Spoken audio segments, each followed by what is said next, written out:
dipersembahkan oleh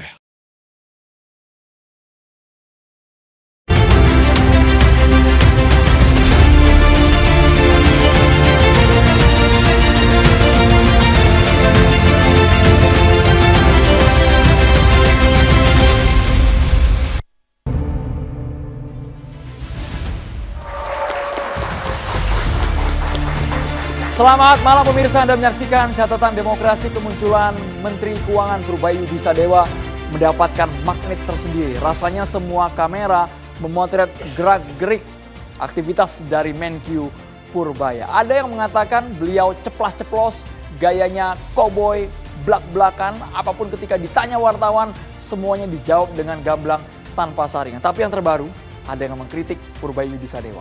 Kemudian wartawan bertanya, langsung dijawab. Kalau bahasa anak sekarang, langsung diulti.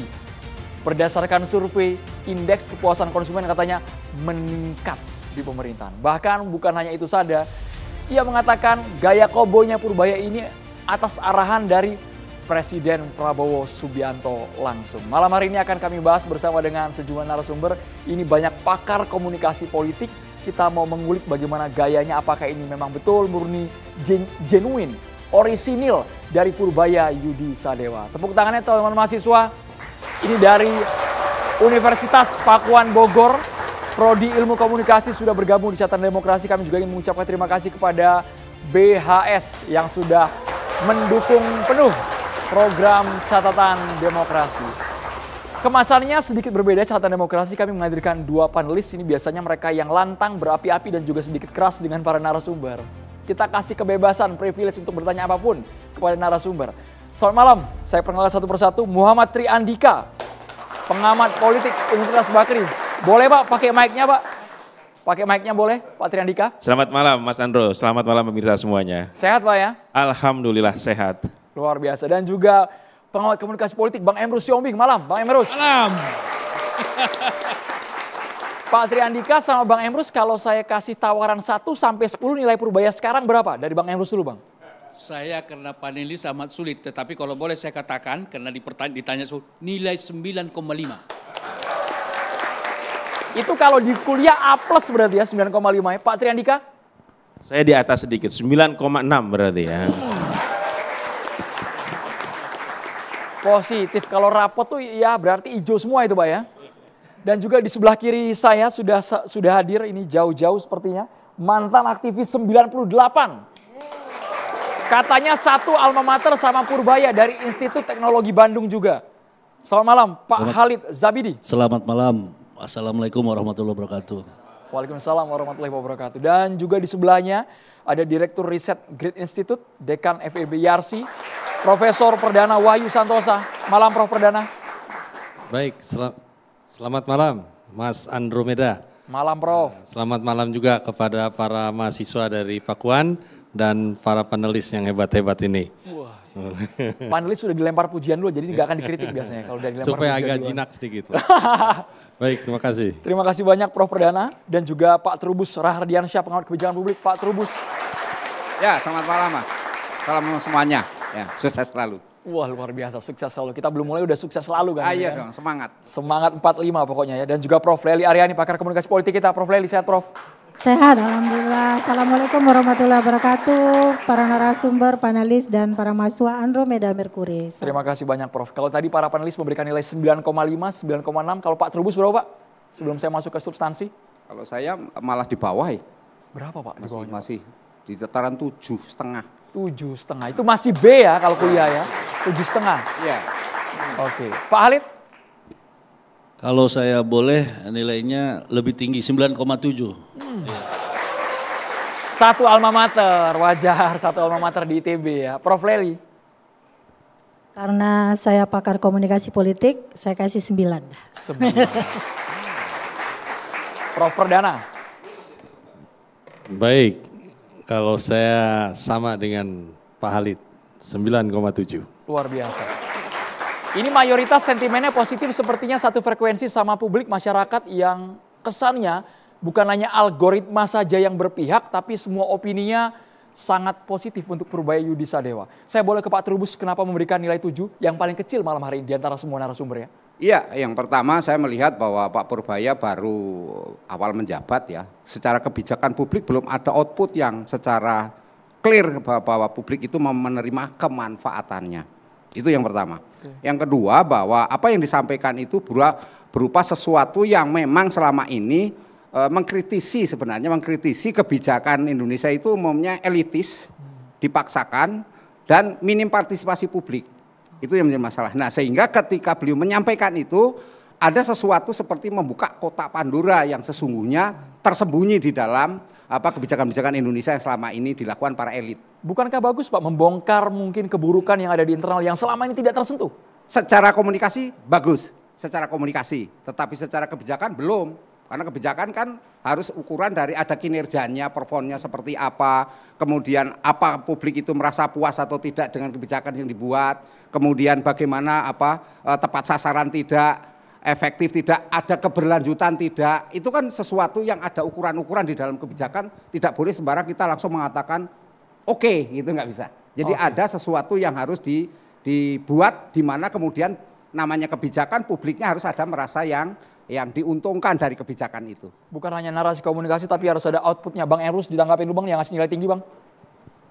Baik, saya pikir apa diberikan oleh Pak Trubus, saya kira perlu kita diskusikan, kita perdebatkan sebagai panelis. Justru saya bertanya kepada beliau bahwa dengan waktu yang masih sangat singkat, saya kira baru beberapa bulan dia menteri, apakah bisa kita tuntut outputnya? Bagaimana menurut Pak Trubus?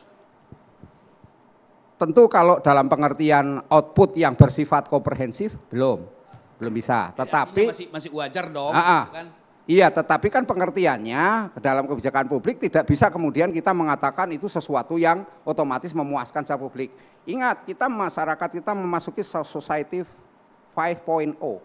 Masyarakat yang lebih menentukan kepada media sosial dan digitalisasi. Sehingga kita tidak bisa mendeskripsikan seseorang tiba-tiba dengan jabatan yang begitu pendek langsung mencuat. Itu sesuatu yang dianggap berhasil. Akan tetapi ini sebagai indikator kalau beliau konsisten, kemudian beliau mewujudkan apa yang menjadi ucapannya, kan ini harus ucapan sama tindakan harus relevan. Begitu ucapannya memang ditindakan sesuai implementasinya betul, itu baru masyarakat akan mengatakan ya oke. Gitu. Bang Trubus, ada pertanyaan selanjutnya terkait dengan itu, seperti Bang Andro katakan, bukankah lontaran-lontaran pesan yang dilakukan oleh Purbaya mendobrak kemapanan? Jadi artinya kalau kita mau memperbaiki apa yang dilakukan oleh Purbaya itu dekonstruksi, membongkar, lalu kemudian nanti kita rekonstruksi. Tapi karena di kementerian dan di mana-mana sudah ada suatu kemapanan yang seolah-olah mereka sudah tahu celah-celah. Bahkan Pak, boleh-boleh pertanyaan saya, ada menteri yang mengatakan bahwa saya sudah 3 periode Menko, padahal tidak ada jaminan kan? Artinya Pak Purbaya ini bukankah menurut Bapak Trubus sebagai membongkar kemapanan itu? Oke, ingat teori Jack Derrida tentang disconstruction. Keluar, teori ini keluar harus dibuka ya riset ya. Di situ dijelaskan bahwa sebuah dekonstruksi tidak berarti meniadakan segala sesuatu yang baik ataupun yang buruk yang sebelumnya dilakukan. Oleh siapa? Oleh elit-elit. Ingat teori bottom up.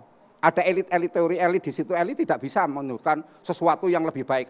Tidak berarti apa yang dilakukan oleh Pak Purbaya lebih baik dari yang dilakukan oleh sebelumnya Sri Mulyani. Akan tetapi ada sesuatu tahapan yang mengarah kepada yang lebih baik. Itu yang harus dipahami. Karena itu saya melihat apa yang dilakukan oleh Pak Purbaya baru setara pada melangkah. Ini akan langkah strategi ini yang akan dilakukan. Tetapi belum merupakan satu bentuk, ini loh satu hasil output yang dirasakan oleh publik. Itu masalahnya. Kalau dikatakan memang tidak lebih baik dari menteri sebelumnya, berarti sama dong analoginya, tidak lebih buruk dong. Kan begitu logikanya. Jadi artinya bahwa kita tunggu dululah hasil Pak Purbaya. Tidak boleh langsung kita klaim bahwa Pak Purbaya lebih buruk. Seolah-olah Bapak mengatakan tadi bahwa lebih baik menteri sebelumnya. Artinya logikanya berarti tidak lebih buruk juga. Oleh karena itu dengan waktu yang masih sangat singkat, sejatinya kita menunggu dalam waktu katakanlah minimal 1 semester. Demikian. Bagaimana tanggapan Pak? Kalau saya melihat bukan persoalan di buruk atau lebih baiknya. Semua pada tataran proses itu mesti ada sesuatu yang ditinggalkan. Dan dalam teori inkremental, kebijakan inkremental selalu segala sesuatu yang baik yang dipilih. Itu yang akan lebih baik. Saya percaya Bapak Purbaya juga akan melanjutkan apa yang sudah dilakukan oleh Kementerian sebelum. Tetapi tidak berarti kemudian head to head kita bandingkan. Karena kebijakan publik tidak berasumsi adanya head to head. Sedikit saja. Ada yang menarik. Bahwa akan melanjutkan, saya kira tidak. Kenapa? Sri Mulyani selalu menaikkan pajak. Pak Purbaya katakan kalau pendapatan rakyat meningkat, kan begitu, maka pajak akan mereka dengan sukarela. Tidak seolah-olah diwajibkan. Kan masa Sri Mulyani pajak ini, maka terkenal istilah di ruang publik, menteri memajakin semua. Demikian. Itu namanya baru paradigma. Paradigma itu cara berpikir bahwa apa yang akan dilakukan dan sudah dilakukan itu sebagai sesuatu yang berproses. Tetapi ingat bahwa sebuah kebijakan itu akan dinyatakan sukses berhasil ketika outputnya diterima oleh publik itu. Ingat kita namanya kebijakan publik, tidak semata-mata soal kebijakan. Kalau kebijakan elit, semua elit bisa mengeluarkan kebijakan, tetapi bagaimana inline atau related istilahnya itu nyambung dengan maunya kehendak publik, itu yang disebut debat. Itulah artinya kebutuhan publik tercukupi, kemanfaatan publik oke diterima, kemudian publik merasa sebagai orang yang diwongke, publik kemudian sebagai orang pihak yang istilahnya berdaya. Nah itulah yang namanya kebijakan publik. Jadi dalam hal ini saya memandang apa yang dilakukan Pak Purbaya baik, tetapi ini baru langkah awal untuk menurut saya. Karena apa? Karena kebijakannya belum dirasakan publik secara langsung. Ini baru langkah awal, baru step by step, kita tunggu nanti outputnya seperti apa, karena masih terlalu singkat rasanya untuk menilai kinerja seorang menteri yang baru dilantik hitungan bulan. Pak Triandika? Ya, tadi 9,7 Mas ya, 9,6, Mas Khalid tadi 9,7. Angka ini sebenarnya menyiratkan big hope ya dari masyarakat, dari saya pribadi ya terhadap Pak Purbaya, terhadap kepemimpinannya. Tapi saya coba ingin lihat dari aspek politiknya nih Mas Andro ya, bahwa Pak Prabowo dan Pak Purbaya ini memiliki kesamaan ya. Kesamaannya apa? Kalau kita kembali kepada teori leadership, Pak Prabowo ini kan the great man leadership plus authentic leadership. Nah Pak Purbaya saya lihat ini memiliki tipe authentic leadership. Nah nanti turunannya adalah kalau kita bicara dengan gaya komunikasi Pak Purbaya yang ceplas-ceplos dan ala cowboy. Anda melihat ini pure authentic orisinilnya Pak Purbaya? Sejauh ini saya melihat Pak Purbaya ini tipe kepemimpinan yang otentik. Tipe kepemimpinan yang otentik itu memiliki gaya komunikasi yang tidak berlindung di balik istilah-istilah teknokratik. Contohnya Pak? Ya misalnya kalau dia bisa menjelaskan asumsi-asumsi fiskal dengan bahasa yang membumi gitu kan. Itu satu keterampilan komunikasi yang saya lihat tidak dimiliki oleh menteri sebelumnya. Nah implikasinya ada dua. Dengan gaya komunikasi yang tidak berbelit-belit, maka ini menghilangkan jarak psikologis antara elit politik, antara yang memerintah dengan masyarakat. Sehingga masyarakat happy dengan gaya kepemimpinan seperti itu. Dan yang kedua, di tengah ya kejengahan masyarakat terhadap tingkah laku elit-elit pemerintah yang mungkin sudah selama ini dibatinkan saja. Argumennya gaya komunikasi yang terbuka seperti ini memunculkan sense of accountability, ya, rasa ingin percaya lagi kepada pemerintah. Dan ini yang saya lihat dampak positif dari gaya kepemimpinan, gaya komunikasi yang otentik dari Pak Purbaya ini, Mas Andro. Oke, pertanyaan boleh Pak Triandika mau ditujukan kepada siapa? Satu alma mater di ITB, Prof. Perdana atau Prof. Lely? Iya, kalau ini mungkin ya Prof. Lely ya. Tadi saya membangun satu teori bahwa gaya komunikasi ini sangat terkait dengan karakteristik atau tipe kepemimpinan. Dan sejauh ini saya melihat Pak Purbaya ini ya authentic leadership. Ngomongnya apa adanya, apa yang dipikir itu yang dikata. Mirip Pak Prabowo, ya, apa yang dirasa itu yang disampaikan. Tidak ada barrier, tidak ada panggung depan, tidak ada panggung belakang seolah-olah. Nah, apakah itu ada pengaruhnya, Prof. Lely ya? Ya, pertama memang dalam ilmu psikologi komunikasi politik itu kadang-kadang muncul sebuah istilah. Kesan pertama begitu menggoda, selanjutnya terserah Anda, gitu kan? Nah, ini mungkin itu yang kepingin ditampilkan ya oleh seorang Purbaya. Kalau tadi Bang Andika menggunakan teori, karena kebetulan kita ini akademisi ya, rata-rata akademisi ya. Kalau kita ingat sebuah teori yang pernah disampaikan oleh Thomas Kertile itu tahun 1840. Jadi sebenarnya tentang aspek kepemimpinan jauh hari, sejak dari Aristoteles juga udah dibahas ya.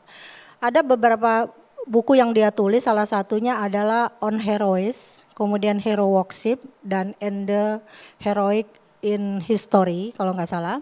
Itu memang dia mengemukakan setiap orang harus punya bakat bawaan gitu loh. Bakat bawaan yang bisa membuat tindakan komunikasinya itu melampaui sejarah.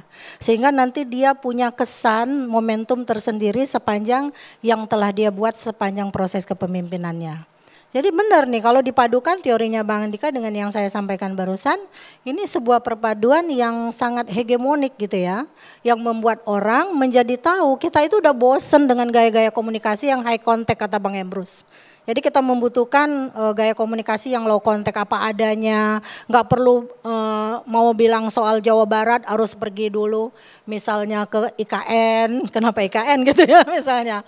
Nah dinamika yang semacam ini yang kemudian dimunculkan oleh seorang Purbaya dan dia gayung bersambut dengan Pak Prabowo yang memang gaya komunikasinya memang seperti itu, lebih dinamis, lebih demokratis dan juga transformatif. Ya. Nah ini yang membuat dinamika hubungan Pak Purbaya juga merasa aman dengan apa yang dia lakukan. Uang tanggung jawab saya sama presiden katanya, bukan kepada Anda yang mengkritik saya dia kan. berasumsi itu salah satu hal yang membuat Bu Ya, Sri disukai Mulyani ya. nggak cocok dengan Pak Prabowo. Pak Prabowo nggak cocok dengan Bu Sri Mulyani. Ini asumsi Nah, Bukan ya, dengan Mas Andika bukan ya. hanya kompetensi ya. Kompetensi Iya. mungkin bisa diperdebatkan, tetapi gaya komunikasi Pak Prabowo yang dinamis, yang terbuka, yang otentik itu ketika punya tim seperti Bu Sri Mulyani yang bahasanya sangat teknokratik itu nggak cocok.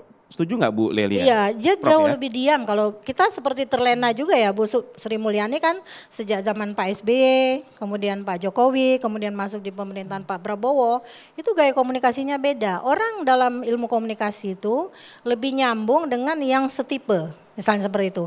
Yang lebih mengkhawatirkan jika terjadi kritik, saya nanya nih jangan-jangan yang lain merasa kalah saingan nih, saya bilang gitu kan. Kenapa tiba-tiba Purbaya yang baru muncul tiba-tiba lebih populer dibandingkan mereka yang 2-3 periode menjabat sebagai menteri. Nah inilah yang membuat orang-orang kebakaran kumis, saya bilang bukan kebakaran jenggot gitu ya. Kita selalu mencermati nih model, karena saya yakin di negeri ini kan tidak ada model komunikasi politik. Di buku saya Bang Emrus sampai hafal tuh satu-satunya model tidak ada model. Bukan tidak ada model adalah model. Modelnya bernama tidak ada model. Sehingga tiap orang menampilkan gaya dan langgam komunikasi politiknya masing-masing. Bukan model. Model itu beda, perspektif itu beda, gaya juga beda. Jadi ini adalah gaya yang saya bilang tadi memang sesuai dengan apa yang disampaikan oleh Thomas Kertile. Sehingga setiap orang punya bawaan sendiri kan. Yang itu harus bisa membuat dia itu menjadi otentik. Jadi komunikasi yang otentisitasnya terlihat itu jauh lebih bermakna ketimbang yang direkayasa. Meskipun politik itu by design ya, bukan by accident. Oke, komunikasi yang sudah otentik apakah berbanding lurus dengan kinerja yang ditunjukkan oleh Menteri Keuangan Purbaya Yudisadewa? Nanti ditanggapi oleh Pak Khalid dan juga Prof Perdana sesaat lagi di Catatan Demokrasi Pemirsa.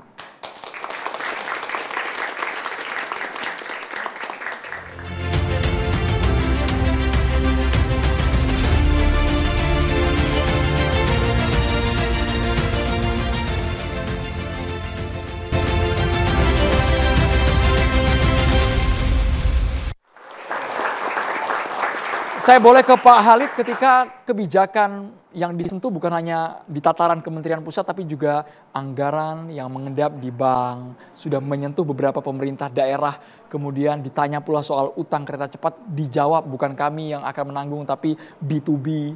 Pak Khalid, kalau sudah isu yang sensitif itu apakah bisa jadi bumerang buat Purbaya, Pak? Justru rakyat atau kami melihat kehadiran Purbaya menjadi oase sehingga kelihatan pemerintah bekerja yang sebelumnya masih belum tampak bekerja. Prabowo masih kerja sendirian setahun pertama itu gitu. Bukannya Sehingga dengan ada menteri Purbaya, setiap hari rakyat disuguhkan bahwa menteri-menteri yang ditunjuk oleh Prabowo akhirnya menunjukkan kinerjanya masing-masing. Jadi dipercepat oleh Pak Purbaya. Yang selama ini presiden sudah sekian kali pidato, sekian kali rapat terbatas, menteri-menteri belum bisa mengikuti langgamnya Pak Prabowo. Adanya Pak Purbaya langsung memberikan satu skor atau parameter bahwa menteri harus bekerja seperti itu, sehingga bisa mengikuti baik secara paradigma kebijakannya Prabowo maupun secara manajemen politik dan manajemen pemerintahnya Prabowo. Bisa jadi banyak menteri yang bekerja tapi tidak dapat exposure, Pak. Menurut saya tidak begitu, karena sekarang media sekarang sangat terbuka. Ada media mainstream, ada media sosmed, saya pikir semua rakyat bisa melihat itu. Justru menurut saya kehadiran Purbaya ini justru meningkatkan atribusi publik terhadap bahwa Prabowo ini bekerja dengan baik gitu loh. Itu ukuran menurut saya. Pak Purbaya adalah menteri yang sesuai dengan apa yang ingin dicapai oleh Pak Prabowo. Jadi Anda menilai kalau tadi ada yang memberikan nilai 7 itu tidak relevan dengan polanya Purbaya saat ini? Sangat tidak relevan, karena menurut saya justru Purbaya dalam waktu sangat singkat bisa memberikan high impact kepada publik, optimisme dan kepercayaan bahwa pemerintah bisa membawa bangsa ini atau rakyat ini keluar dari problematika yang sebelumnya terjadi gitu loh. Pak Trubus ditanggapi dulu sebelum saya ke Perdana. Pak Trubus ditanggapi dulu, sangat tidak relevan Pak nilai 7 karena sudah menunjukkan kepercayaan meningkat drastis tinggi Pak, 7,5. Iya, kalau itu kan pandangan subjektif dalam pengertian melihat bahwa kebijakan yang disampaikan itu diterima oleh publik. Tapi kan ini baru seolah-olah memang hasil survei Kompas, Tribun juga menunjukkan arah positif. Tetapi kan belum bisa meyakinkan bahwa itu sesuatu yang diterima secara utuh. Itu satu. Yang kedua, bahwa apa yang disampaikan oleh Pak Purbaya itu misalnya terkait dengan dana daerah yang selama ini kaitannya dengan pemangkasan anggaran lah kira-kira ya, pemangkasan. Itu kan pelaksanaan PMK 153. Nah, di situ ada DAU, dana alokasi umum dan dana alokasi khusus. Nah, itu kan tetap aja dipotong. Dana khusus bahkan dipotong sampai masih 60% itu. Nah, ini yang mengindikasikan sebenarnya selama ini tidak diketahui oleh publik. Karena apa? Karena komunikasi yang disampaikan memang selama ini dianggap dalam tanda petik kurang optimal gitu kalau kebijakan. Nah, sehingga apa yang terjadi, muncullah yang namanya Indonesia gelap, kemudian kabur aja duluan, kemudian soal gaji itu tantiem dan sebagainya itu. Karena apa? Karena ini rentetan dari sebuah sesuatu yang tersembunyi selama ini di dalam pembuatan kebijakan kita. Jadi formulasi kebijakan di Indonesia itu relatif tertutup. Minim partisipasi publik, minim juga rekomendasi-rekomendasi, minim juga konsultasi publik. Dialognya juga minim. Pokoknya ujuk-ujuk nanti ada kebijakan begini, naik. Kalau tidak ada sesuatu yang kemudian publik diajak ngomong dulu, apakah seperti gaji dengan kondisi seperti ini cocok atau tidak ada. Itu yang masalah. Artinya kalau sekarang dengan cara akuntabilitas, buka-bukaan, bagus dong harusnya. Dalam jangka panjang nanti akan dikatakan bagus ketika itu sesuatu yang dikatakan konsisten. Artinya ucapan dan tindakannya betul-betul konkret dinikmati oleh publik. Publik merasakan puas dengan kemanfaatan yang didapat dari ucapan dan tindakannya itu. Tetapi kalau kemudian belum, nah ini kan baru awal kan, katakanlah baru awal disampaikan gagasan itu, masyarakat sudah senang. Karena apa? Senang selama ini sebagian loh ya, belum semuanya. Karena sebagian masyarakat ada yang senang, terutama yang di perkotaan. Nah, ada. Boleh gunakan mic-nya Pak? Sebagian kecil apa sebagian besar? Sebagian besar. Dan apa yang disampaikan Pak Trubus tadi, itu yang dilakukan Purbaya. Membuka partisipasi publik, membuka kebijakan yang selama ini tertutup. Itu yang mendapatkan insentif dari publik bahwa ya seperti inilah seharusnya seorang menteri melakukan kerja-kerja pemerintahannya, manajemen pemerintahannya. Jadi Pak Trubus justru membela Pak Purbaya nih sebenarnya. Karena sebelumnya menterinya nggak ada yang seperti itu. Kehadiran Pak Purbaya seperti disampaikan Prof. Trubus. Dia melibatkan partisipasi publik, dia menyampaikan langsung walaupun dengan cara dia ya, kepala daerah langsung gerasak-gerusuk semua bergerak, memperbaiki kinerja keuangannya di daerah. Publik tahu ternyata ada dana yang mengendap, ternyata ada birokrasi yang tidak efisien. Dan publik juga mengetahui itu bukan pemotongan, bukan pemangkasan, tapi realokasi anggaran dengan Pak Purbaya menyatakan bisa dipindahkan, bisa ditarik. Uang itu ternyata dinamis oleh Kementerian Keuangan sekarang, bisa dikelola. Dulu seolah-olah keuangan itu nggak bisa diotak-atik gitu ya, melanggar seperti sakral. Sama Purbaya kalau nggak dipakai saya ambil, saya alokasikan kepada program yang lebih berdampak pada masyarakat. Itu kata kunci juga. Uang selama ini didiamkan, dianggurkan, sehingga memabukkan ya, anggur kan memabukkan ya. Sama Purbaya bisa saya pindah, bisa saya pakai, bisa saya kasih ke bank, bisa saya alihkan, bisa saya tarik tanpa dia mencampuri pada kewilayahan kementerian-kementerian tersebut, karena kementerian tersebut silakan menjalankan. Dia hanya menjadi seorang menteri keuangan yang memang menjalankan fungsi-fungsinya secara benar. Ya, kalau dari sisi tupoksi sudah benar, memang itu konteksnya kan masih keuangan. Hanya persoalannya kemudian ketika itu tidak disampaikan secara baik, maka tidak akan mungkin terjadi 18 gubernur mengeroyok ke kantornya untuk menyenangkan apa yang harus dilakukan. Meskipun kemudian ini ada istilahnya efek dominonya. Dengan mengeroyok itu efek dominonya apa? Ternyata ada anggaran yang selama ini mengendap di daerah tidak dimanfaatkan. Sementara subsidi di daerah itu posisinya adalah mereka masyarakatnya membutuhkan sekali. Minimnya lapangan pekerjaan, kondisi daya beli masyarakat yang turun. Tetapi dia ada anggaran yang istilahnya mengendap, tidak digunakan, tidak digunakan dalam program. Ada istilah silpa lah, katakan sisa anggaran lebih itu tidak dimanfaatkan. Itu yang sebenarnya Pak Purbaya ini kan masuk bulannya bulan Oktober.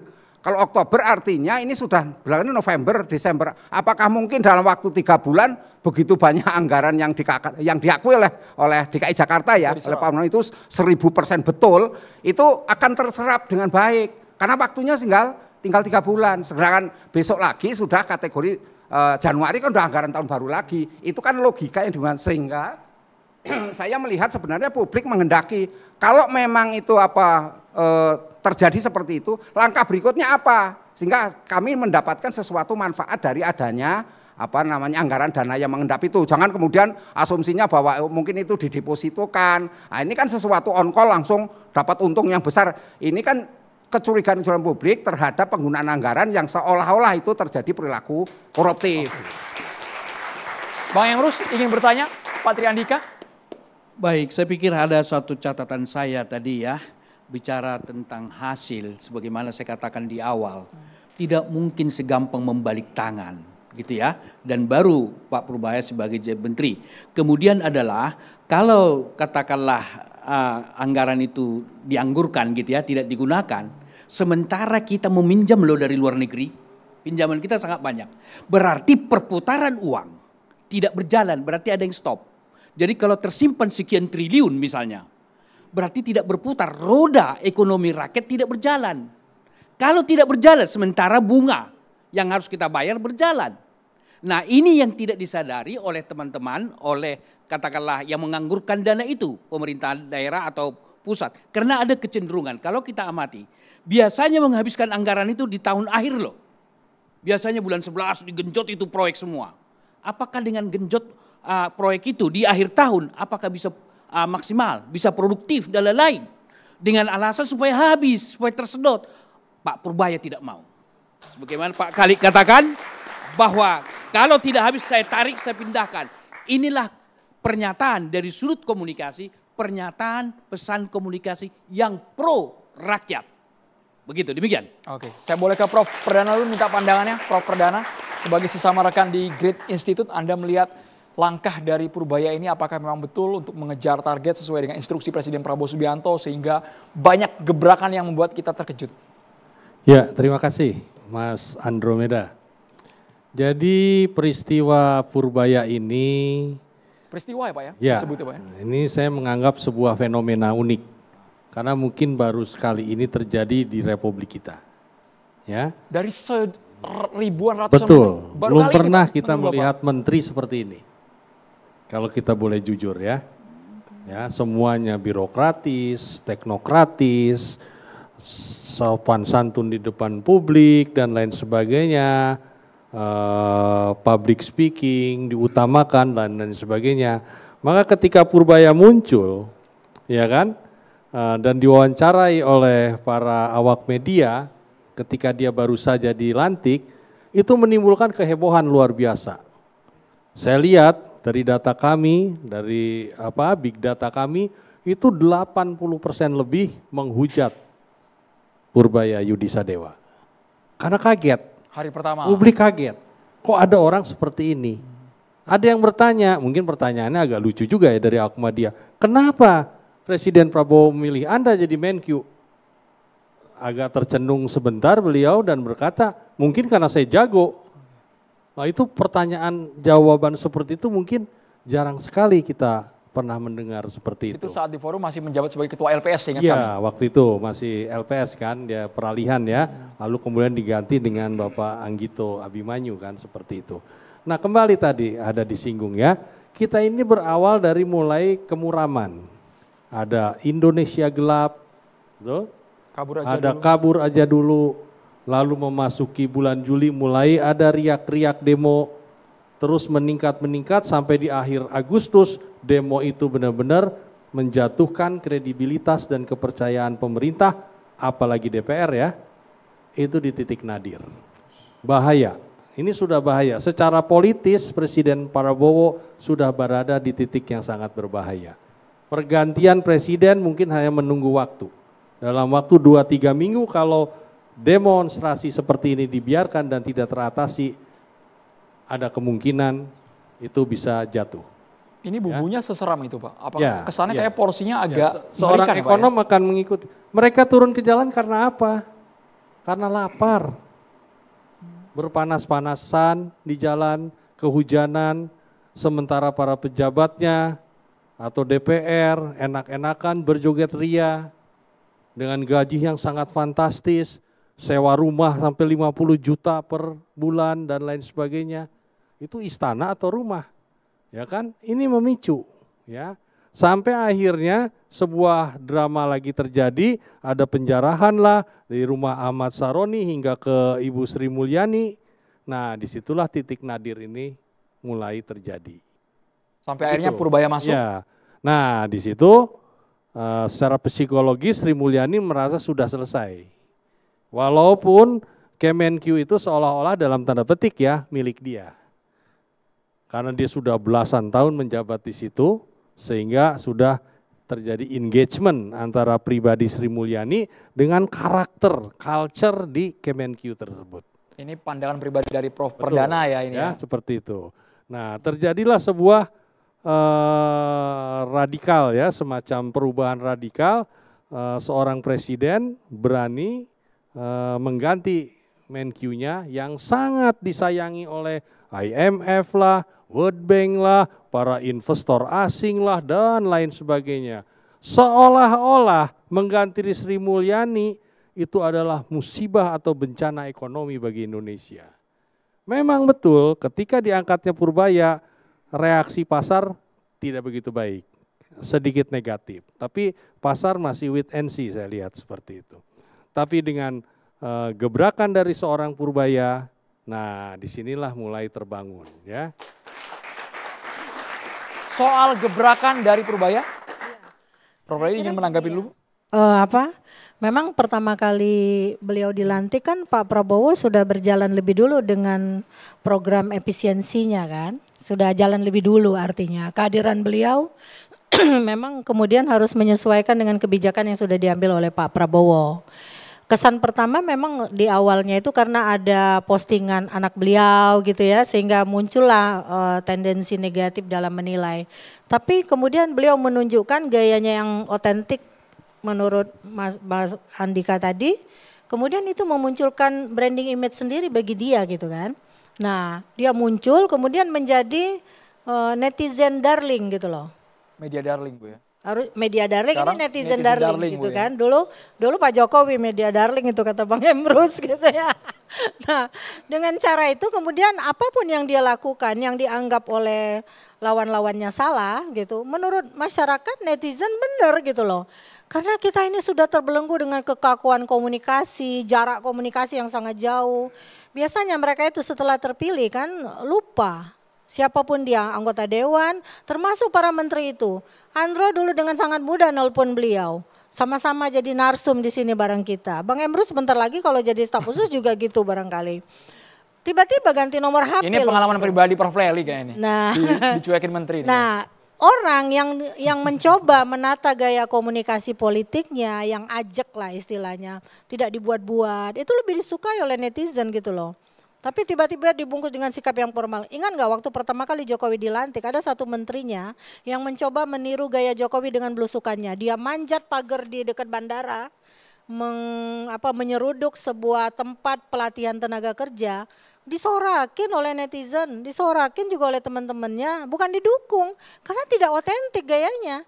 Tapi ini kan terlihat otentik gitu loh. Jadi dia dengan struktur bawaan, kan kalau sifat itu memang dibawa. Kalau sikap itu kan predisposition of behavior. Jadi kecenderungan untuk berperilaku, bukan berperilaku yang sebenarnya. Artinya baru kalau orang suka merokok cenderung suka narkoba, orang kan bilang gitu.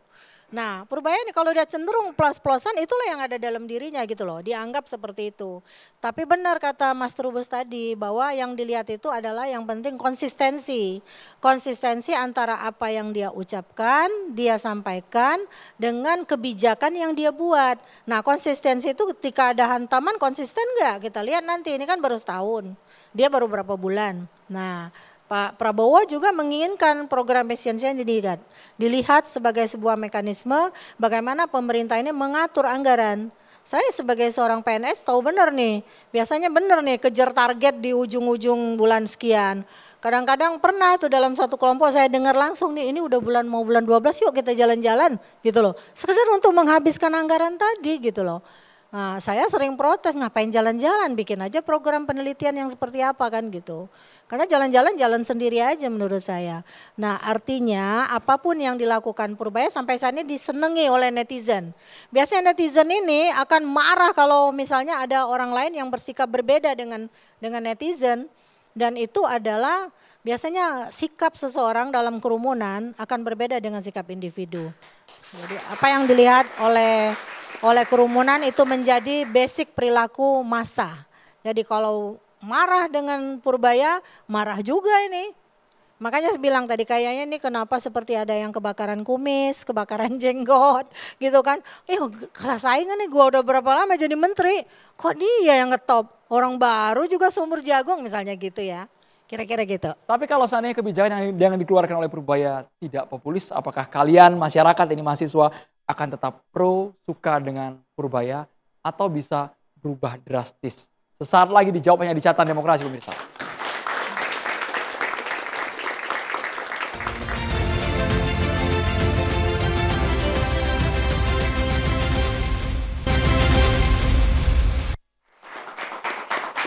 Melanjutkan pertanyaan saya tadi, kalau seandainya kebijakan tidak populis, apakah masyarakat tetap akan memberikan atensi tersendiri buat Purbaya? Tapi sebelumnya kita akomodir teman-teman mahasiswa dari Pakuan, silakan yang ingin bertanya. Assalamualaikum warahmatullahi wabarakatuh. Waalaikumsalam warahmatullahi wabarakatuh. Selamat malam semuanya, nama saya Amesya Priski Salwa dari Universitas Pakuan, Prodi Ilmu Komunikasi, Fakultas Ilmu Sosial dan Ilmu Budaya. Pengamatnya komunikasi, mahasiswanya komunikasi juga ini ya? Iya, saya mau bertanya, apakah gaya koboi beliau ini masih relevan dalam konteks tata kelola pemerintahan yang menuntut untuk menuntut kolaborasi dan juga transparansi? Terima kasih. Oke, ini pertanyaan yang pasti bukan ke saya, ke para narasumber. Pak ahli dulu boleh Pak? Terima kasih pertanyaannya, bagus sekali. Jadi gaya koboi Pak Purbaya ini kan bukan dibuat-buat, ini otentik. Jadi kita nggak bisa juga melarang dia kan, tidak ada undang-undang yang mengatur menteri harus gini-gini. Ini justru otentisitas ini yang memberikan kita keterbukaan gitu ya, langsung bisa mengakses informasi langsung dari Pak Menterinya. Dan gaya Pak Purbaya yang menurut saya dia memang sudah mempersiapkan diri sejak lama, karena dia kan memang orang ekonomi yang sudah bergabung di pemerintahan sudah cukup lama, jadi sudah paham betul apa yang akan dia lakukan. Jadi ketika dilantik oleh Pak Prabowo di hari pertama, dia udah langsung gaspol gitu ya. Sehingga dia tahu, oh ini problemnya di sini. Dan dia orang yang memang berbasis data. Jadi dia bukan orang yang kemudian koboi yang serampangan, bukan. Dia berbasis data yang kuat dan basis birokrasi yang cukup kuat. Dia tahu problem utama di birokrasi apa. Problem di birokrasi satu adalah misalnya inefisiensi. Kalau boleh dikatakan justru misalnya korupsi gitu sebenarnya ya. Kebocoran. Itu problem utama di birokrasi dalam soal anggaran. Dia sejalan dengan apa yang dilakukan oleh Pak Prabowo untuk efisiensi dan realokasi. Makanya dia dipertajam di situ. Itu kan bukan langkah dia sendiri sebetulnya. Dia hanya melakukan kepanjangan tangan, kepanjangan pikiran dari apa yang diinginkan oleh Prabowo. Makanya dia gerilya setiap kementerian kan, dia sisir semua. Justru kalau saya melihat Mas Andro, Mas Khalid ya, menarik kata birokrasi. Saya mendengar kata birokrasi dari Mas Khalid, justru itu salah satu sumber kekontrasan komunikasi Pak Purbaya. Pak Purbaya yang tadi lugas, kemudian koboi gitu ya, apa adanya, ini kan agak berseberangan dengan culture birokrasi yang tertata, rapi, tidak boleh bicara kalau belum ada hasil final. Nah, saya melihat salah satu sumber kontrasnya di situ. Nah, yang ingin saya tanyakan adalah kira-kira menurut Mas Khalid dan mungkin juga nanti Prof. Trubus nih, frustasi nggak tuh Pak Purbaya menghadapi culture birokrasi kita yang berseberangan dengan gaya leadership-nya? Saya memandang dan membaca Pak Purbaya 1 bulan ini, dia sedang mengkontain birokrasi yang lambat, birokrasi yang tua, birokrasi yang tidak lagi bisa bekerja. Dia justru ingin menyasar kepada birokrasi yang muda-muda dengan gaya bahasa, dan beliau itu kan yang suka itu Gen Z dan Gen A, dan di PNS sekarang sudah banyak generasi-generasi muda. Saya pikir itu kekuatan Pak Purbaya nanti. Jadi gaya reformasi birokrasi yang dilakukan Purbaya adalah dengan menyentuh algoritma rasa itu kalau istilah kemarin itu ya. Jadi Gen Z dan Gen A yang ada di PNS, di Kemenq, di Ditjen Pajak maupun di Bea Cukai itu yang akan disentuh karena sejalan dengan gayanya Pak Purbaya. Jadi siap-siap saja birokrasi yang tua-tua untuk digeser oleh Pak Purbaya. Umumnya ya, birokrasi itu punya kekuatan budaya politik yang kuat juga. Ketika pemimpin ini agak berseberangan style kepemimpinannya dengan budaya birokrasi yang sudah mapan, terkadang ada pemimpin juga yang frustrasi dengan kondisi itu. Nah, kira-kira saya pengen dengar dari Pak Trubus nih, kira-kira pernah ada success story nggak sih birokrasi berubah karena memang leadership-nya ini punya gaya kepemimpinan yang berbeda dengan culture yang sudah mapan itu, Prof? Kalau di Indonesia relatif sedikit ya, artinya misalnya kehadiran Menteri Kesehatan, kebetulan Menteri Kesehatan satu-satunya yang bukan dokter nyuntik gitu kan. Kalau dokter kan nyuntik biasanya gitu. Nah ini dokter, jadi dia bisa mengubah itu. Karena dengan cara yang katakanlah berbeda dengan jabatan menteri sebelumnya yang di Kementerian Kesehatan. Tetapi ini kecil, yang lainnya kan umumnya cara berpikirnya adalah ini seragam gitu kan, seragam sama. Nah, kedua terkait dengan kolaborasi, ini pertanyaan Mbaknya ini agak berat. Kenapa? Karena kita lihat misalnya pada kasus beliau menyatakan besok tahun depan itu 2026 itu tidak akan ada kenaikan cukai rokok 57%. Dia katakan apa, katakan Pak Purbaya, Fir'aun lu 57%. Tega banget gitu ya. Tega banget itu. Nah, akhirnya dampaknya adalah rokok selundupan yang begitu banyak di Indonesia itu. Ini kan sesuatu yang sesungguhnya maknanya ya, meaning yang ditangkap adalah bahwa harus ada perubahan. Bagaimana kemudian agar jangan 57% tapi diturunkan gitu kan, diturunkan agar apa? Industri-industri rokok yang terakhir gudang garam mem-PHK karyawan itu tidak terulang kembali. Dan di satu sisi sekarang tidak anti rokok, malah tembakau lagi. Tembakau menyasar ke ini petani tembakau. Kita harus berpikir dong, masa yang namanya tembakau, nggak mungkin tembakau diciptakan Gusti Allah hanya untuk jadi rokok. Kan itu mesti itu ada sesuatu yang bisa dimanfaatkan. Harusnya itu yang di-create untuk kemajuan bangsa. Seperti orang mengatakan Pak Wapres kalau nggak salah itu, kita ekspor namanya kemenyan harus di ini. Tapi orang mengatakan kemenyan itu kaitannya dengan sirek lah, dengan unjang setan lah, dengan ini. Padahal kemenyan itu wangi-wangi yang digunakan untuk Gucci, untuk Dior, untuk ini yang seolah-olah harus itu diolah untuk penyerap tenaga kerja. Jadi dalam hal ini Pak Purbaya agak berat berhadapan kolaborasinya dengan kementerian lembaga yang cara berpikirnya masih kategori ya memang ini belum progresif ya. Jadi itu aja. Tapi ini menantang arus yang sudah ada dalam sistem, Bapak? Apa? Apakah ini menantang arus yang sudah terbentuk di dalam sistem? Ya. Karena itu tadi disampaikan oleh Bung Emrus itu ada dekonstruksi. Kan itu kan membongkar segala sesuatu yang sebenarnya selama ini sudah membudaya tapi bukan pengertian membudaya ini ya, tapi sudah kaku memang karena birokrasi kita birokrasi model Weber di mana segala sesuatu itu garisnya komando perintah. Itu aja, kalau nggak ada perintah dia nggak jalan, tetap aja bubar sendiri-sendiri begitu.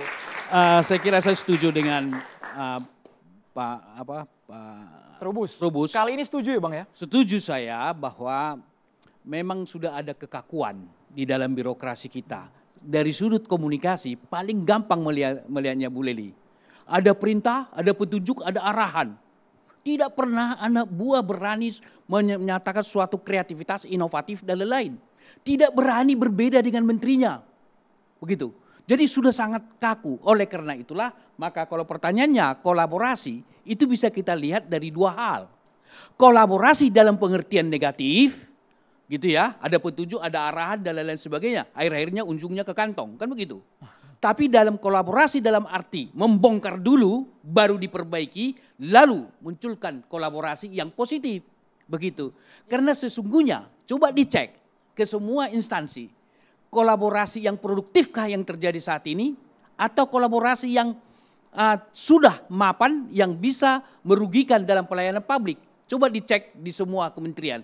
Menurut saya, sampai sekarang itu masih kolaborasi yang status quo, belum ada perubahan. Oleh karena itulah sosok Purbaya sebagai sosok yang mendobrak kemapanan itu. Tetapi Prof tadi mengatakan bahwa suatu sosok yang unik, menurut saya tidak dia saja. Banyak sosok tokoh kita yang unik, yang autentik, yaitu Ahok, Ganjar Pranowo, Jokowi pada periode pertama, dia unik, iya betul. Ya pada periode pertama, periode kedua yang saya termasuk yang kecewa. Begitu, demikian. Iya, Andro.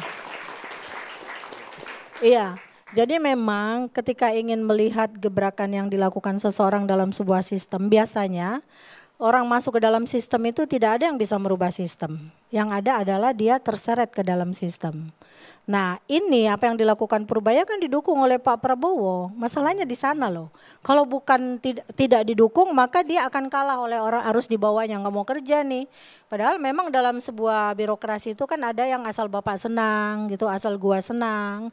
Asal mak senang kalau pemimpinnya perempuan gitu loh. Bentar Bang, dikit lagi. Biar takut saya lupa. Bukannya menteri itu semua juga orang Prabowo, Bu? Nah, dan perintah Prabowo, kenapa menteri lain tidak melakukan seperti Pak Purbaya lakukan? Pak Purbaya kan dengan tindakan yang berbeda tadi didukung oleh Pak Prabowo. Yang lain tidak menemukan ciri khas tersendiri dalam kepemimpinan. Saya pernah mewawancarai Kwi Kian-gi. Waktu itu dia mengatakan bahwa Mbak Leli, saya melihat politik itu seperti hitam dan putih. Tidak ada abu-abunya. Tapi ternyata dalam politik itu lebih banyak wilayah abu-abunya. Dan saya harus memainkan semua hal itu. Saya aduk menjadi satu dan saya tidak sanggup karena saya sendirian. Karena waktu itu tidak didukung oleh yang di atas kata dia. Kata dia ya. Nah artinya sekarang kan Pak Purbaya nyaman karena Pak Prabowo kan sikapnya sangat mendukung gitu loh. Apa yang dia lakukan, terobosan dia nggak marah tuh, bahkan menjadi kelucuan di publik ketika dia telat datang disuruh push up, dia lalu pura-pura seolah-olah pingin push up, oh jangan langsung dipukul bahunya. Jadi keakraban, jadi pemimpin itu memang sangat situasional ya sifatnya. Tapi dia juga harus fleksibilitas dan adaptabilitas, adaptif terhadap ke atas juga ke bawah gitu loh. Oke. Itu yang saya tahu. Perdana, tidak akan terbawa arus di birokrasi yang sudah eksis selama ini. Ya, ini kita kembali lagi ke topik utama kata-kata koboi. Ya, jadi kalau saya amati ada 3 poin kenapa dia disebut koboi. Pertama, lugas dan jujur. Itu persepsi yang ditangkap oleh masyarakat. Yang kedua, tidak bertele-tele, straight to the point kalau bicara. Berikutnya adalah tidak terlalu mengindahkan protokoler. Nah ini mungkin generasi muda sekarang, Gen Z dan lain sebagainya, ini sangat menyukai hal-hal seperti ini. Kita sudah jenuh dengan teknokratis, birokratis yang bertele-tele, hanya melatih public speaking belaka tanpa ada isi. Nah, ini ada suatu perubahan. Dampaknya apa? Ada dua hal. Ini juga terkait kenapa saya kasih 9,7. Yang pertama adalah kredibilitas pemerintah dan DPR terutama yang sudah di titik nadir kembali terbangun. Berikutnya adalah harapan. Ya, munculnya harapan, munculnya ekspektasi. Tadi para profesor sudah mengatakan beberapa teori, mungkin saya juga sedikit menyinggung. Ada dua teori sekurang-kurangnya, teori of behavioral economics. Ya, di situ adalah sebuah teori bagaimana sebuah optimisme jika dibangun itu akan mendrive pertumbuhan perekonomian. Yang kedua akan muncul yang namanya juga rational expectation. Apa yang dilakukan Purbaya saat ini, itu akan memberikan ekspektasi buat ke depan. Itu hanya sekedar teori, boleh kita jajal. Cobalah main-main sekarang ke mall. Atau lihat okupansi rate hotel-hotel. Atau kita jajal nanti Nataru, ya, Natal Tahun Baru. Seperti apa penuhnya. Itu karena orang sudah karena optimis dan punya ekspektasi tinggi terhadap Purbaya, terhadap ekonomi Prabowonomics ini. Itu Pak, Prof, kalau seandainya ekspektasinya terlalu tinggi, gaya komunikasinya sangat terbuka, apakah bisa berdampak jadi bumerang buat yang bersangkutan? Bisa tidak, bisa iya. Ya, tapi kalau saya lihat timnya Purbaya ini khususnya, kan seperti tadi dikatakan oleh Pak Alit, bahwa dia itu bertindak berdasarkan fakta dan data. Ya, coba sekarang kita lihat, ketika akhir Agustus posisi kepercayaan kepada masyarakat itu di titik terendah. Tapi sekarang sudah rebound, sudah kembali lagi, sudah dalam posisi area stabil. Nah, ini peluang bagi Purbaya untuk melakukan reformasi perekonomian ke depannya. Memang betul yang dikatakan Pak Trubus, ini kita belum bicara output. Ya, kini masih tataran harapan, tataran ekspektasi. Tapi semuanya sudah by design, by data, by fakta, ya. Lalu juga saya lihat Kementerian Koperasi yang tadinya tersendat-sendat pembiayaannya, tadi Bapak Zulkifli Hasan ya mengatakan hanya dalam 1-2 hari urusan beres. Ya kan? 200T ke Bank Himbara. Betul. Andro, betul. jadi memang yang kita tunggu dalam sikap Koboi ini adalah dampaknya terhadap kehidupan masyarakat. Karena cerita tentang Koboi itu, kalau kita ingat cerita tentang Robin Hood gitu ya dari Amerika, itu kan bagaimana Robin Hood itu mengambil dari yang kaya lalu memberi kepada yang miskin gitu loh. Dia merampok sih memang. Dalam hal ini kita ingin bahwa Purbaya ini dengan segala tindakan politiknya, karena kebijakan dia itu adalah tindakan politik, dia bisa loh mengelola anggaran-anggaran negara ini yang menurut kita mubazir, itu digunakan sepenuhnya untuk kepentingan rakyat. Sehingga rakyat juga akan terus mendukungnya. Pak Prabowo bangga dengan program-programnya yang bisa dieksekusi oleh Purbaya gitu loh.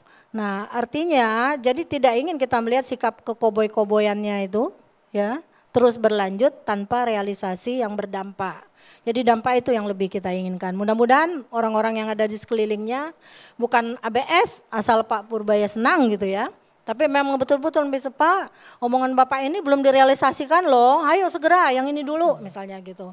Ini kan kebanyakan yang dibawanya takut, tadi kata Bang Andika, birokrasi itu takut banget sama atasannya. Makanya kalau ada kepala daerah itu berdiri di bawahnya itu ya, kepala biro, sekda bahkan, itu berdirinya seperti orang ketakutan loh, enggak kayak kita bisa masuk kantong di tangan. Tapi yang di bawahnya tuh berdirinya aja nutupin depan itu loh. Nah karena dia takut untuk bersuara. Nah saya kira dengan sikapnya yang koboi dia harus memberi ruang kepada bawahannya untuk bisa bersikap sama dengan dia. Ayo ngomong, apa saran Anda terhadap kebijakan saya?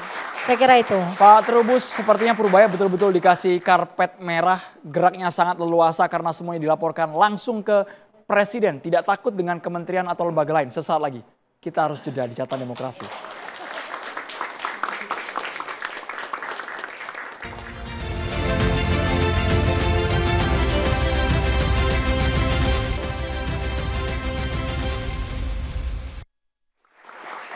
Saya langsung ke Pak Trubus. Kemarin saja ada yang mengkritik secara terbuka, Pak ex-kepala PCO mengatakan kalau baku tikam, istilah Hasan Hasbi Pak ya, dilakukan oleh Purbaya ini bisa mengancam soliditas pemerintahan. Ya, iya itu satu ungkapan ekspresi dari Pak Hasan Hasbi yang menurut saya juga sangat subjektif sekali dalam melihat itu. Meskipun memang ada contoh misalnya ketika Pak Purbaya mengatakan persoalan yang berkaitan anggaran yang 200 triliun itu. Nah 200 triliun itu kan kemudian ternyata hanya diberikan kepada bank-bank himbara, kemudian di satu sisi tidak ada UMKM yang mendapatkan uang itu. Nah itu kan juga menjadi kritik tajam, artinya bagaimana seorang menteri tidak kemudian sampai ke tataran itu. Yang kedua, ada kasus lagi di mana kemudian beliau juga mendorong misalnya berkaitan dengan ini mafia pakaian impor? Pakaian impor yang dimana kemudian dia akan melakukan satu penindakan sama dengan yang rokok ilegal juga kan, akan melakukan penindakan. Tetapi kan persoalannya kemudian saya melihat ini tidak akan bisa berjalan optimal karena penolakan resistensinya juga tinggi dari publik itu. Pakaian bekas resistensinya juga tinggi, rokok ilegal ini resistensi juga tinggi sekali gitu. Karena apa? Karena itu ada masyarakat melihat itu sebagai sebuah pilihan. Nggak mungkin kemudian mereka harus membeli sesuatu yang mahal-mahal. Ini kan pertimbangan seperti itu. Kemudian ada lagi yang kaitan dengan beliau menolak menteri untuk membantu khususnya mengenai pajak dan bea cukai. Ya katanya menteri bea cukai dan pajak itu biar aja urusan saya. Ini kan menunjukkan bahwa dia seolah-olah pinter dewe. Karena itu alat Purbaya, bahasanya seperti itu seingat kami. Iya, jadi kan dimana itu sebagai sesuatu seolah nggak ada orang lain yang bisa istilahnya menguasai itu. Ini kan hal-hal yang tidak boleh dalam konteks kebijakan publik. Ada persoalan dalam konteks kebijakan publik namanya public civility. Kesantunan publik adalah berbicara bagaimana kemudian kebijakan itu disampaikan dalam pengertian yang utuh. Baik, saya pikir apa yang dikatakan oleh Hasan Nasbi, saya bisa bertanggungjawabkan secara akademik.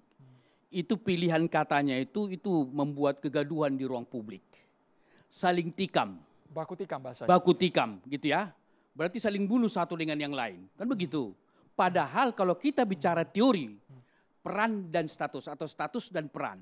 Ketika dia menangani dulu pertanggungjawab komunikasi kepresidenan misalnya, oke, kita bisa perdebatkan. Tapi sekarang statusnya kan bukan di situ lagi. Sudah menjadi komisaris di Pertamina. Yang ngurusin Pertamina, jangan ngurusin lagi komunikasi publik daripada pemerintah.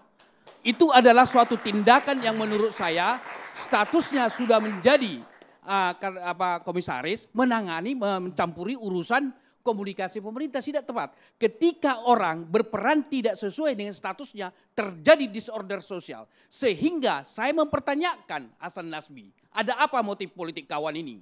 Karena menurut saya, Bang Emrus, mungkin ada ketakutan lebih populer juga yang saya bilang tadi.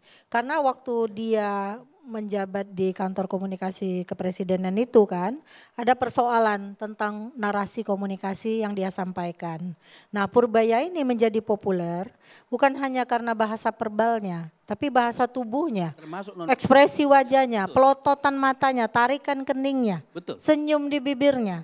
Semuanya mengkomunikasikan pesan politik. Jadi kalau kita tahu ada teori mozaik pesan namanya, potongan-potongan kecil pesan politik itu dilemparkan satu demi satu. Terus dilihat respon massa nih, ternyata direspon oleh Pak Prabowo, oke, masyarakat oke. Di sekeliling pasti ada persaingan dalam birokrasi itu kan. Jadi birokrasi yang menteri-menteri itu kan ditunjuk semua oleh presiden. Beda dengan kepala daerah yang dipilih oleh rakyat. Nah persaingan itu yang membuat dia tidak nyaman, kok lebih populer dari saya yang berkomunikasinya menurut tata katanya gitu. Itulah yang saya persoalkan Hasan Nasbi. Dia melakukan peran yang tidak sesuai dengan statusnya. Sementara harusnya dia ngurusi tentang Pertamina, bukan ngurusin komunikasi publik. Berbeda kalau jabatan yang dulu. Harusnya. Sorry, tapi kalau soal Hasan Nasbi porsinya jangan terlalu banyak, saya potong karena orangnya tidak ada di sini Bang. Gak apa-apa. Saya cuma ingin membacakan kalimat utuhnya. Bapak Ibu, kalimat utuhnya supaya kita tidak mengambil potongan saja. Kalau kita bicara dalam konteks pemerintah, ya sesama anggota kabinet, sesama pemerintah, nggak bisa baku tikam terus-menerus di depan umum karena itu akan melemahkan pemerintah. Itu saya punya logika terbalik. Tidak, justru Purbaya menjadi corong buat menteri-menteri lain untuk mengungkap masalah yang sebenarnya. Contoh kasus, ya, contoh kasus. Bagaimana tadi sudah disebutkan Menteri Koperasi Ferry Juliantono yang kemudian punya jalan keluar menggunakan dana himbara yang 200 triliun untuk pembiayaan koperasi. Satu, itu problem di koperasi selesai. Yang kedua, Menteri UMKM, Maman, ketika dia justru melihat UMKM perlu dibantu dengan adanya kebijakan misalnya anti thrifting atau anti illegal bal itu, sehingga UMKM bisa hidup. Jadi kebijakan yang diambil Pak Purbaya tidak merugikan, tapi dia menguntungkan juga bagi sebagian rakyat Indonesia. Jadi tidak baku tikam ya? Jadi tidak ada baku tikam yang disebutkan oleh Hasan Nasbi. Justru Pak Purbaya jadi corong, jadi katalis untuk mengungkap problem-problematika yang ada di kementerian-kementerian lain. Justru Bang Emrus mau ngomong. Sinergi dan kolaborasi. Adalah tidak bisa baku tikam. Berarti dia menilai ada kejadian itu kan begitu. Harusnya bukan itu pilihan kata yang digunakan. Jadi pilihan kata diksi itu bermakna. Apa motif politik daripada Hasan Nasbi? Seharusnya dia tidak ngurusin itu lagi karena bukan tupoksinya dia. Demikian. Pak Triandika. Ya, kita melihat kesan bahwa menteri ini kan komunikasinya seragam gitu ya, takut berbeda sehingga ada beberapa menteri yang saya perhatikan justru lebih baik diam daripada harus berkomunikasi gitu. Takut dicopot Pak, takut direshuffle. Ya itu menurut saya bukan itu juga ya, menurut saya itu ketakutan yang tidak bertanggung jawab dan tidak beralasan. Buktinya kenapa Pak Purbaya mendapatkan spotlight yang cukup luas dari masyarakat, karena dia mampu memiliki keberanian komunikatif gitu untuk bisa menyampaikan kalimat, pesan yang kalkulatif, jujur dan otentik itu gitu, yang tidak dimiliki, yang selama ini mungkin belum dilakukan oleh menteri-menteri lainnya gitu ya. Jadi ini justru saya setuju dengan Mas Khalid, ini bisa jadi pemicu untuk menteri-menteri lainnya bisa berani berbicara dengan data, dengan fakta dan pertimbangan yang kalkulatif itu. Dan sedikit tambahan bahwa Purbaya ini termasuk out of box. Oke, out of the box. Pemikirannya gitu ya. Betul, betul. Prof Perdana dulu, kita kasih Prof Perdana dulu. Ya baik, terima kasih. Jadi gaya koboynya tadi, lugas, tidak bertele-tele, lalu juga non protokoler lah ya kita sebut. Kan tadi melahirkan dua hal outputnya. Pertama, kredibilitas pemerintah meningkat. Ini yang sangat-sangat diperlukan untuk membangun perekonomian kita. Yang kedua adalah membangun hubungan. Ya, jadi hubungan Pak Purbaya dengan publik ini sudah terbangun sehingga terjadilah yang namanya emotional relationship. Ya, tidak heran jika di seluruh sosial media semuanya orang sangat menunggu-nunggu. Betul. Nah, tapi kalau di tubuh kabinet merah putih Pak, yang kami khawatir terjadi kecemburuan antar menteri Pak. Karena ini terlalu menonjol, jadi spotlight sendiri. Itu awalnya saja, karena terjadi shock terapi. Kan seperti tadi saya awal katakan bahwa tipikal Menteri Purbaya ini mungkin baru satu-satunya. Kemarin saja di doorstop wartawan, menteri lain ngasih ke Purbaya semua kan. Iya. Perspektif muncul di mata publik Pak. Nah, akhirnya dia menjadikan Menteri Keuangan ini seperti Perdana Menteri kalau di Indonesia. Ya kan? Nah, di sini posisi dia nih sangat penting. Jadi langsung menjadi media darling juga ya. Dia ini seperti Perdana Menterinya gitu. Jadi di sini dia leadernya dalam perubahan ini semua gitu. Dan ini semua nanti akan bisa menciptakan tadi, walaupun masih harapan, masih ekspektasi, menciptakan optimisme, tapi ini modal yang kuat. Dan logika ekonominya bekerja, bagaimana kita meningkatkan tax ratio kalau pertumbuhan ekonomi stagnan. Ya kan? Akhirnya muncullah kata-kata Fir'aun loh dan lain sebagainya. Nah sekarang suntikan 200 triliun tadi, selain mengalir ke koperasi tadi, seperti Pak Khalid katakan, ini juga masuk ke perbankan ini akan menurunkan cost of fund tentunya. Akibatnya apa? Kredit naik. Kredit naik, investasi dan konsumsi akan meningkat. Pak Trubus, ekonom, teknokrat, bukan orang partai politik. Multiplier effect. Ya, nah itu yang kita tunggu-tunggu. Mudah-mudahan begitu ya Pak Trubus. Ya. Kalau saya sih berpandangan ya, ini kan justru bukannya kita mendewakan ya, tetapi memang saya melihat publik lama-lama sudah mau mengkultuskan arahnya seperti itu. Tapi itu sebenarnya orang Jawa bisa menganggap dia didorong supaya di pinggir jurang. Jadi semuanya ini nanti didorong akhirnya jatuh. Ini juga harus dilihat karena politik kita itu politik yang kadang-kadang kasar juga gitu ya, di mana Pak Purba ini tidak ada parpol yang mendukung, ini bukan endorsan parpol ya. Jadi dia harus hati-hati karena sistem kita presidensial multi partai. Ya, jadi gitu. Jadi ada partai-partai mendukung. Itu yang harus dilihat. Yang kedua bahwa memang pandangan-pandangan yang menyatakan bahwa seolah dia adalah hebat, dia adalah populer atau malah kita menjadi kita berharap jangan jadi jagoan neon nantinya. Tetapi karena ini Pak Trubus, kalau memang banyak bicara takutnya berpengaruh pada sentimen pasar, sentimen dunia usaha. Iya, itu yang sekarang terjadi. Itu kekhawatiran, kecemasan yang sebenarnya ada di mana kemudian karena terlalu istilahnya overacting, ceplas-ceplos itu, lugasnya itu, kemudian ini ada ya sentimen, ada ketersinggungan, ada contohnya yang paling kelihatan di BGN, Badan Gizi Nasional, dikatakan bahwa kalau lo nggak bisa menyerap anggaran 71 triliun yang sekarang sampai ini, Anda saya tarik uangnya. Akhirnya apa yang dilakukan oleh Dadan Hirayana? Kembalikan 70 triliun itu. Kan itu sesuatu yang kemudian diterima oleh Presiden. Ini sesuatu yang harus kita lihat. Bagaimana yang ditanyakan oleh mbaknya tadi kolaborasi. Belum tentu Mas Mister dalam besar menurut saya pandangan. Ya, kalau saya melihat gini ya, sentimen pasar dalam ekonomi itu tidak hanya ditentukan atau semata-mata ditentukan oleh pernyataan Menteri Keuangan. Gitu. Banyak faktor yang bisa membentuk sentimen pasar, Prof. Trubus ya. Justru yang defisit hari ini ya tadi seperti disinggung oleh Mas Walid dan juga Prof Perdana gitu ya, bahwa publik ini kan butuh butuh kepastian, butuh bukti-bukti nyata dari kerja-kerja presiden. Nah, hal-hal inilah yang selama 1 tahun barangkali kurang terdeliver secara optimal, sehingga ketika ada menteri yang memiliki keberanian komunikatif seperti Purbaya ini, potret setahun kerja Presiden Prabowo ini bisa terangkat semuanya, dan ini membangun kembali kepercayaan publik kepada meningkatkan kembali kepercayaan publik kepada presiden gitu ya. Jadi saya pikir sentimen pasar itu jangan takut hanya dengan atau bukan ditentukan oleh pernyataan Menteri Keuangan gitu ya. Tapi justru yang lebih penting bagi presiden adalah sentimen publik yang positif. Nah, itulah yang dideliver. Jadi tren positif untuk pemerintah, untuk eksekutif juga. Sesaat lagi kita dalam hanya di catatan demokrasi Indonesia.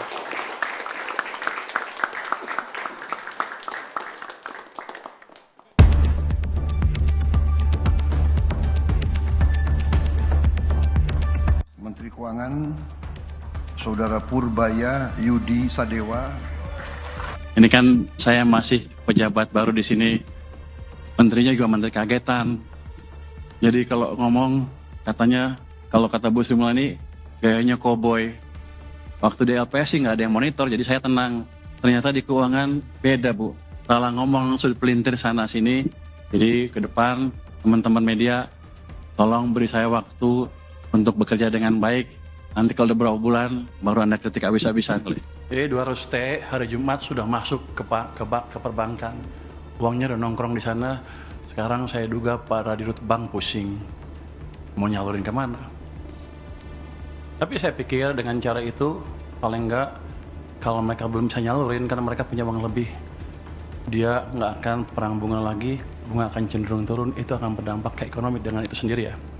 Bisa bunga pinjaman turun, bisa juga bunga deposit turun. Yang jelas cost of money turun. Jadi yang punya uang nggak ragu untuk belanjain. Yang mau pinjam ke bank nggak ragu untuk pinjam.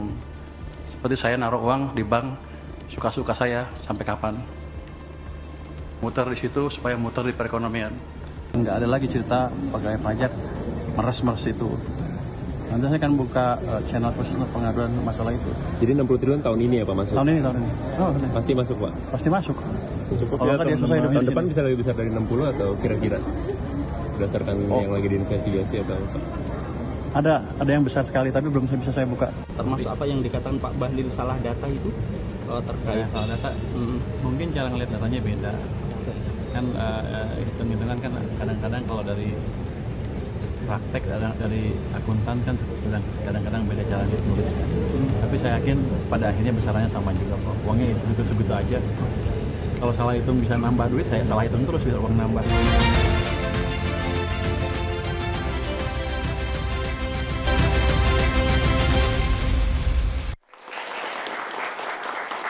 BHS, terima kasih banyak, kemejanya luar biasa, bahannya wah sepanjang saya pakai nyaman. Saya tinggal tunggu kiriman yang banyaknya dari BHS kan. Saya boleh ke Pak Trubus. Pak Trubus, banyak yang ngomong Menkyu Purbaya ini apakah berdampak pada istilahnya capital outflow Pak, sekaligus apakah memang ke depan harus direm atau tetap gas terus? Kalau saya demi kohesi kabinet itu agak direm, jadi jangan terlalu gaspol, karena kalau gaspol nanti ujungnya ada resistensi birokrasi, itu yang harus dijaga. Yang kedua menurut saya personal branding itu hanya bersifat sementara, karena apa, kabinet ini sesuatu yang sifatnya holistik, sehingga tidak bisa kemudian orang menonjol dalam pengertian personal. Karena itu supaya tidak menimbulkan asumsi matahari kembar nantinya seolah menyaingi presiden dan sebagainya, ini yang harus dihindari sehingga harus direm. Menurut saya pandangan seperti itu. Terima kasih. Saya menyarankan Pak Purbaya tetap dengan gayanya. Karena dengan gaya itu satu disukai oleh publik sehingga meningkatkan kepercayaan masyarakat terhadap pemerintah dan Presiden Prabowo. Yang kedua memang menyelesaikan berbagai hal yang selama ini jadi masalah di birokrasi dan ekonomi. Prof. Perdana. Ya, saya pikir gaya koboi Menteri Purbaya ini sudah jelas-jelas meningkatkan optimisme dan ekspektasi publik terhadap pertumbuhan perekonomian kita. Baik, terima kasih Prof. Perdana. Prof. Lely. Kalau gaya itu kan sulit dirubah. Jadi menurut saya biarkan dia mengalir dengan otentisitasnya. Justru menteri-menteri yang lain itu harus menunjukkan otentisitasnya masing-masing. Jadi kalau selama ini diam udah dipancing nih sama Pak Purbaya, ayo tunjukkan. Biasanya orang berani itu kan karena backgroundnya. Jadi dia punya kemampuan, punya latar belakang pendidikan, punya pengalaman. Saya kira semuanya punya itu di kabinet kan. Jadi silakan itu disatukan untuk memberi kekuatan yang utuh dalam pemerintahan ini. Pak Triandika, terima kasih Prof. Lely. Ya, tantangan bagi kepemimpinan yang otentik atau gaya otentik, komunikasi otentik seperti Pak Purbaya adalah konsistensi, Mas Andro. Ya, otentik ini kan lugas, ya, tetapi memang politik itu dinamis. Nah, untuk menjaga konsistensi di tengah lingkungan politik yang dinamis ini tidak sederhana. Ya, kita nggak mau juga seperti kasus-kasus sebelumnya ya, yang awalnya otentik lama-lama tinggal kosmetiknya saja. Bang Emru singkat. Bang Trubus tadi katakan dukungan bisa menjatuhkan. Saya akan jawab dengan Facebook. Dia katakan begini, kalau Purbaya benar-benar dilengsarkan karena tekanan politik, jangan salahkan rakyat. Karena memang pernyataan Purbaya untuk rakyat. Yang kedua mau saya sampaikan, untuk periode yang akan datang. Saya kira Prabowo bisa berpasangan. Terima kasih banyak kepada seluruh narasumber. Mahasiswa Purbaya lanjut gak nih? Gasnya lanjut apa harus ngerem? Gaya koboynya? Oh ternyata jawaban mahasiswa disimpan di dalam hati. Saya Andro Wina Merkuri, selamat malam. Sampai jumpa.